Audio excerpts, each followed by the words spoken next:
How to use autoclicker on iPhone. Hello everyone, welcome to our channel. I am Lisa from Create, Login and Delete. Now let's jump straight into the process. Open your settings. Here we go. Scroll down. You can find this option of accessibility. Open it. Now go to the option of switch control. Open it. Now over here you will find this option of switches. Open it. Select the option of add new switch. Now tap on the option screen. Tap on the option full screen.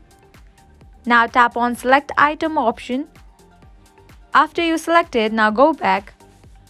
Tap on the option of recipes. Tap on create new recipe. Now here you have to give a name to your autoclicker. Here I'm gonna give it as auto.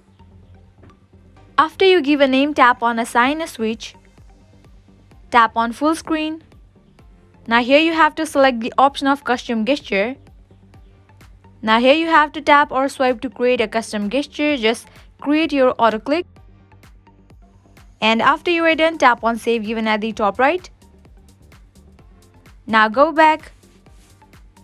Now here you can find this option of launch recipe. Tap on it and set it to auto. Now go back, again go back, again go back. Scroll down. You can find this option of accessibility shortcut. Open it. Scroll down.